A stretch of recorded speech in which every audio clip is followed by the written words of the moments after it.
Episode के start में हमें मिस्टर शाओ को दिखाया जाता है। उनके डैड उनसे मिलने के लिए आते हैं और वो काफ़ी गुस्से में भी होते हैं। मिस्टर शाओ उनके पास बैठ जाते हैं और उनसे कहते हैं, आप फ्यूचर में कभी भी मुझसे मिलने के लिए आए तो उससे पहले मुझे इन्फॉर्म कीजिएगा। दूसरों की इज्जत किस तरह से करते हैं वो चीज़ आप सीख लीजिए। ये बात उनके डैड को बहुत बुरी लगती है, तो वो उठ के आके मिस्टर शाओ के पास एक पेपर रखते हैं और कहते हैं कि इस बारे में तुम क्या कहोगे। जिसपे मिस्टर शाओ कहते हैं कि मुझे इस बारे में कुछ भी नहीं कहना, और ये कहने के बाद वो ड्रिंक करने लग जाते हैं। वहीं उनके डैड उनके हाथ से गिलास छीन के रख देते हैं और कहते हैं कि अपने आप को तैयार कर लो, मैंने कंपनी में मैनेजर से बात कर ली है, अगले महीने से ही तुम जॉब पर जा रहे हो। अब जबकि तुमने खुद से ही अपनी स्टडीज छोड़ दी हैं, तो अब तुम्हें काम पे तवज्जो देनी होगी और जिंदगी कैसे गुजारते हैं उसको सीखना होगा। लेकिन मिस्टर शाओ अभी भी बहुत बहस कर रहे होते हैं और कहते हैं कि यूनिवर्सिटी मुझे सूट नहीं करती, अगर आप मुझ पे और पैसा खर्च करना चाहते हैं तो मेरा ट्रांसफर किसी और स्कूल में करवा दें, हो सकता है मैं वहाँ पर पढ़ लूँ। जिसमें उनके डैड कहते हैं कि तुम्हारी स्कूल की लाइफ अब खत्म हो चुकी है, अब तुम्हें जॉब पर कल से ही जाना है। मिस्टर शाओ कहते हैं कि अब मुझे जॉब पे जाने की क्या जरूरत है, जबकि आपने हमारे घर को पूरा पैसों से भर दिया है, अब तो हमें उन पैसों को खर्च करना चाहिए। यहाँ इनके डैड गलती से इनकी मॉम का जिक्र कर देते हैं। ये सुन के मिस्टर शाओ को गुस्सा आ जाता है और वो खड़े होते हैं और कहते हैं कि आपने किससे पूछ के मेरी मॉम का जिक्र किया, आपकी वजह से मेरी मॉम की कार एक्सीडेंट में डेथ हो गई, आपको कोई भी हक नहीं है उनके बारे में बात करने की। उनके डैड कहते हैं कि तुम्हें इस बात पे यकीन क्यों नहीं आता, मेरी वजह से उनकी डेथ नहीं हुई। ये सुन के मिस्टर शाओ कहते हैं कि इसमें सारी गलती सिर्फ आपकी है। एनिवर्सरी वाले दिन मेरी मॉम इतनी सैड क्यों थी और वो अकेले गाड़ी ड्राइव करती हुई क्यों आ रही थी, और इसमें जरूर आपका ही हाथ है, आपने कुछ ऐसा किया होगा तभी वो इतनी सैड थी और उनका कार एक्सीडेंट हो गया। ये सुन के उनके डैड बिल्कुल खामोश हो जाते हैं और कहते हैं कि जिस तरह तुम उस रात को नहीं भुला सकते, मैं भी उस रात को नहीं भूल सकता। उस रात बहुत सारी चीजें ऐसी हुई थी जिनके बारे में तुम गलत सोचते हो। जिसपे मिस्टर शाओ कहते हैं कि लेकिन मुझे इस चीज की कोई भी परवाह नहीं है कि आप मेरे बारे में क्या सोचते हैं। वही उनके फादर कहते हैं, लेकिन मुझे इस चीज की परवाह है क्योंकि तुम मेरे बेटे हो, तुमने अपने फ्यूचर के बारे में क्या सोच रखा है, तुम्हें चाहिए कि तुम इस दर्द को भुला दो ताकि हम लोग बैठ के इस बारे में बात कर सकें। जिसपे मिस्टर शाओ साफ मना कर देते हैं और कहते हैं कि मैं बहुत ज्यादा एरोगेंट और इनकम्प्लीट हूँ, तो इसलिए आप ये कभी भी मत सोचिएगा कि मैं फैमिली बिजनेस में आपकी मदद करूंगा। उनके डैड कहते हैं कि जो भी हो, लेकिन मैं इस तरह से तुम्हें अपना फ्यूचर बर्बाद करते हुए नहीं देख सकता। अगर तुम मेरे ऑफिस में काम नहीं करना चाहते तो कोई बात नहीं, कल ही मैं अपने दोस्त से बात करके तुम्हारे लिए काम अरेंज करवा देता हूँ, तुम उसके ऑफिस में काम कर लेना। और ये कहने के बाद उनके डैड यहाँ से चले जाते हैं। उनके डैड के जाने के बाद मिस्टर शाओ बहुत ज्यादा हार्ट ब्रोकिंग लग रहे होते हैं। फिर हमें थोड़ी देर बाद का सीन दिखाया जाता है। मिस्टर शाओ अकेले ही कोरियम आ जाते हैं, क्योंकि ये कोरियम उनकी मॉम का है, तो यहाँ पर आके उनको अपनायत सी फील होती है। यहाँ खड़े हुए वो डॉल्फिन को देख के अपनी मॉम को याद कर रहे होते हैं और वो अपनी मॉम को याद करते हुए बहुत ज्यादा रो रहे होते हैं। कल का दिन मिस्टर शाओ के लिए बहुत ज्यादा इम्पोर्टेंट है क्योंकि कल से वो जॉब पर जाएंगे। वहीं हमें चैंग का दिखाया जाता है, उसके पास भी इंटरव्यू का मैसेज आता है। चैंग जब जॉब का मैसेज देखती है तो ये देख के वो भी बहुत ज्यादा खुश हो जाती है। शाओ का दिखाया जाता है, वो सो रहे होते हैं, डोरबेल बजने की वजह से उनकी आंख खुल जाती है। जैसे वो जाके गेट ऑन करते हैं तो मिस्टर लू आते हैं। मिस्टर लू को देखते ही उन्हें बहुत ज्यादा बुरा लगता है और कहते हैं कि इतने सुबह सुबह क्यों आ गए, ये कितना ज्यादा अनोइंग है। और ये कहने के बाद वो घर में आ जाते हैं और मिस्टर लू भी उनके पीछे आते हैं। मिस्टर लू कहते हैं कि कल से आपको जॉब पे जाना है, चेयरमैन ने कहा है कि वो आपकी सारी विशेष पूरी करेंगे अगर आप उनकी एक विश पूरी कर देते हैं। लेकिन मिस्टर शाओ अब भी इन बातों को मजाक में ले रहे होते हैं। अब मिस्टर लू कहते हैं कि चेयरमैन ने मुझे ये कह के भेजा था कि अगर आप बात ना माने तो आपको ये बात बता दी जाए, आज के बाद से वो आपको कोई भी पॉकेट मनी नहीं देंगे और जिस घर में आप रह रहे हैं वो घर भी वो वापसी ले लेंगे। ये सुन के मिस्टर शाओ एकदम हैरान होते हैं और आपके टॉयज और आपकी हॉबीज पे जो भी खर्चा हुआ है उसमें से आधा आपको वापसी करना होगा। अब आपके पास सिर्फ दो ही ऑप्शन है, या तो आपको जॉब पे जाना होगा या तो ये सब कुछ जो मैंने आपको खर्चा बताया है उनके पैसे वापसी करने होंगे। ये कहने के बाद मिस्टर लू यहाँ से चले जाते हैं।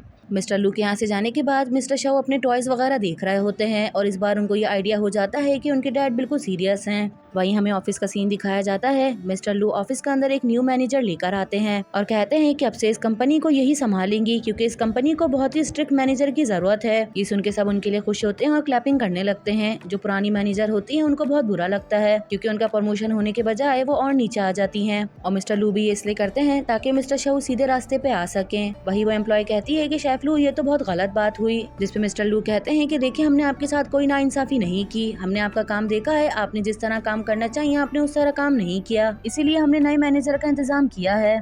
अब यहीं हमें मिस्टर शाओ का दिखाया जाता है। उनसे गाड़ी ले ली जाती है जिसकी वजह से उनको अकेले रोड पे चलना पड़ता है। उन्होंने कभी भी लोगों की इतनी भीड़ नहीं देखी होती, इसी वजह से वो बहुत ज्यादा इरिटेट हो रहे होते हैं।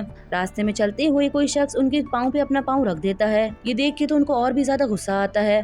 फिर हमें थोड़ी देर बाद का सीन दिखाया जाता है।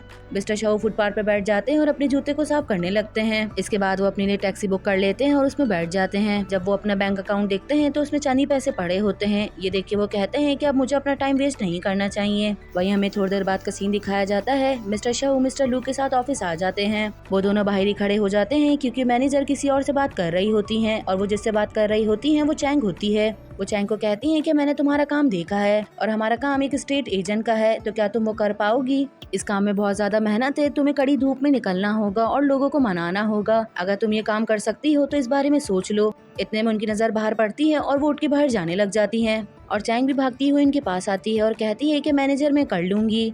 और ये कहने के बाद वो जैसे ही मिस्टर शाओ की तरफ देखती है तो ये दोनों एक दूसरे को कहते हैं कि तुम यहाँ, जिसपे मैनेजर कहती हैं क्या तुम दोनों एक दूसरे को जानते हो? जिसपे चैंग साफ मना कर देती है और कहती है कि नहीं, हम एक दूसरे को नहीं जानते, आप प्लीज मेरे बारे में जरूर सोचिएगा। और ये कहने के बाद वहाँ से चली जाती है। ये सुन के मैनेजर कहती है कि मिस्टर लू, आज दूसरी दफा आपने हमारे ऑफिस में चक्कर लगा लिया है, क्या सब कुछ ठीक है? ये सुन के मैनेजर लू कहते हैं कि जी सब कुछ ठीक है। वहीं मिस्टर शाओ सिर्फ चैंग को देख रहे होते हैं और उसको देख के वो कुछ सोच रहे होते हैं।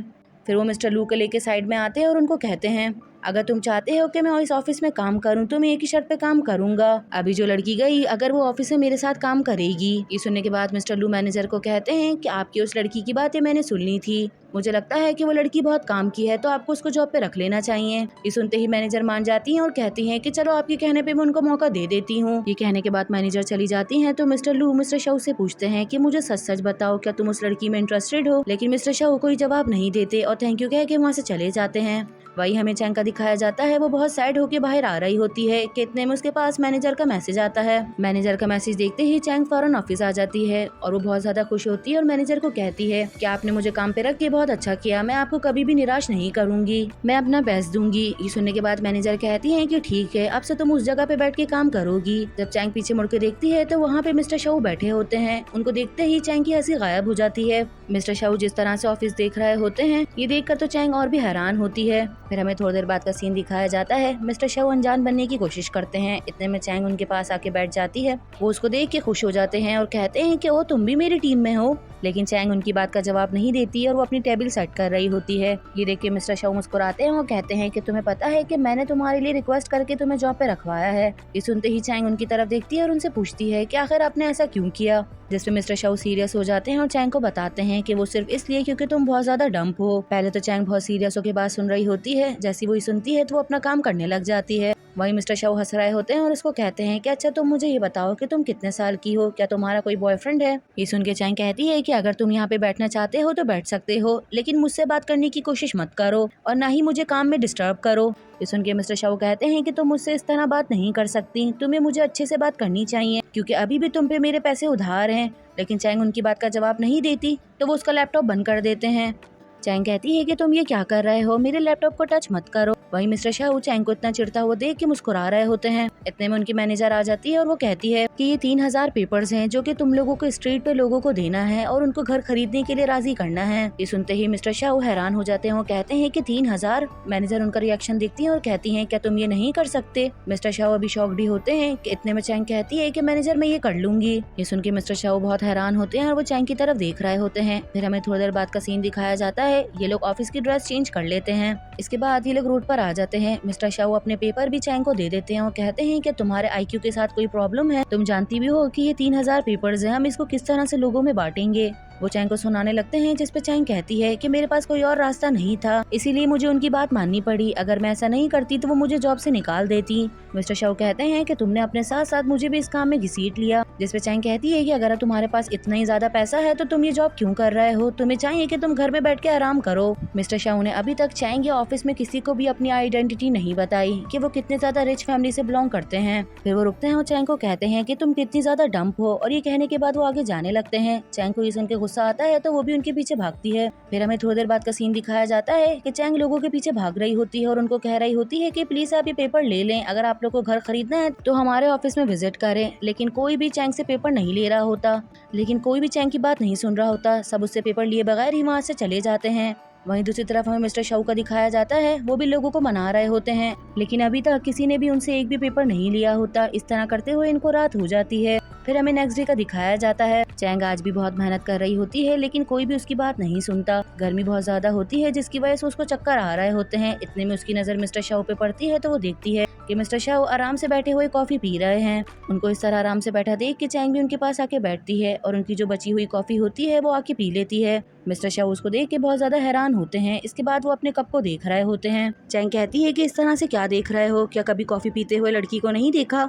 ये सुनने के बाद मिस्टर शाओ पीछे होके बैठ जाते हैं और वो चैंग से कहते हैं कि इस तरह के काम तभी होते हैं जब हम जल्दबाजी के फैसले करते हैं। चैंग कहती है कि अगर तुम अपने आप को इतना ही समझते हो तो इनमें से कोई एक पेपर किसी को बेच के दिखाओ। ये सुनने के बाद मिस्टर शाओ इधर उधर देखते हैं तो उन्हें एक लड़की बैठी हुई नजर आती है और वो चैंग को कहते हैं कि गौर से देखना। ये कहने के बाद वो एक पेपर उठाते हैं और उस पेपर को लेके उस लड़की के पास जाके बैठ जाते हैं। जब वो लड़की मिस्टर शाओ को देखती है तो उनको देख के बहुत ज्यादा इम्प्रेस होती है, क्योंकि मिस्टर शाओ बहुत ज्यादा हैंडसम लग रहे होते हैं। वो लड़की उनको देख के गैस करती है कि शायद ये बहुत ज्यादा रिच हैं। और मिस्टर शाओ बैठने के बाद उस लड़की को ये कहते हैं कि आज का तुम्हारा बिल मैं पे करूंगा। ये सुन के तो वो और भी ज्यादा खुश हो जाती है, लेकिन जब उस लड़की को ये पता चलता है कि एक छोटी सी एजेंसी से आए हैं, वो लड़की अपना बैग उठाती है और यहाँ से चली जाती है। मिस्टर शाओ जब ये देखते हैं तो वो बहुत ज्यादा हैरान हो जाते हैं। वही चैंग ये सब कुछ देख रही होती है और वो जोर जोर से हंसने लग जाती है। इसके बाद वो उठ के आती है और मिस्टर शाओ को बचे हुए पेपर देती है और कहती है कि अब ये पेपर बचे हैं उनको बेचो, और ये कह के वहाँ से चली जाती है। उसके वहाँ से जाने के बाद मिस्टर शाओ बहुत ज्यादा एम्बेरसमेंट फील कर रहे होते हैं। फिर हमें कल सुबह ऑफिस का सीन दिखाया जाता है। चैंग अपना काम कर रही होती है, बराबर में बैठे मिस्टर शाओ उसको डिस्टर्ब कर रहे होते हैं।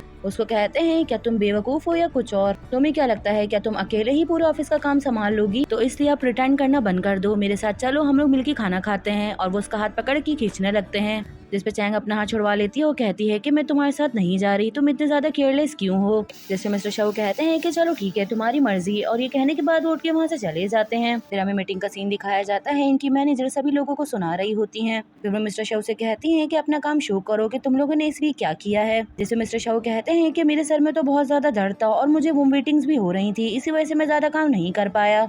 लेकिन चैंग बिल्कुल खामोश होती है और वो कुछ भी नहीं कहती।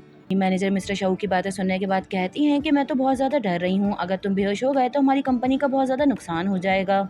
ये सुन के मिस्टर शाओ अभी भी नाटक कर रहे होते हैं, जिन पे उनके मैनेजर को गुस्सा आ जाता है और कहती हैं कि तुम्हारी सजा है कि कल तुम 60,000 स्टेप चलोगे, और अगर तुमने ऐसा नहीं किया तो तुम्हें इससे बड़ी सजा मिलेगी। ये सुन के मिस्टर शाओ हैरान हो जाते हैं। फिर हमें थोड़ी देर बाद का सीन दिखाया जाता है। मिस्टर शाओ बैठे हुए हंस रहे होते हैं तो चैंग कहती है कि मैंने पहला इंसान देखा है जो सजा मिलने के बाद इस तरह से हंस रहा है। वही मिस्टर शाओ कहते हैं कि मेरे पास एक आइडिया है, तुम मेरे साथ चलो। वही नेक्स्ट हमें दिखाया जाता है कि मिस्टर शाओ ने 2 साइकिल्स खरीद ली होती हैं और ये दोनों 6000 स्टेप अपना साइकिल पे कंप्लीट कर रहे होते हैं। जैसे मिस्टर शाओ कहते हैं कि जब वो हमें बिना सोचे समझे सजा दे सकती हैं तो हम भी फिर ये काम कर सकते हैं। जिस पे चैंग कहती है कि मुझे तो ऐसा लगा था कि 6000 स्टेप चलने के बाद तो मैं वाकई बीमार हो जाऊंगी, लेकिन मुझे नहीं पता था कि तुम्हारे पास इतना अच्छा आइडिया हो सकता है। यहीं पर ही हमारा एपिसोड खत्म होता है। आई होप सो कि गाइज आप लोग को एपिसोड पसंद आया होगा। गाइज अगर आप लोग नेक्स्ट एपिसोड देखना चाहते हैं तो कमेंट और लाइक करना मत भूलिएगा।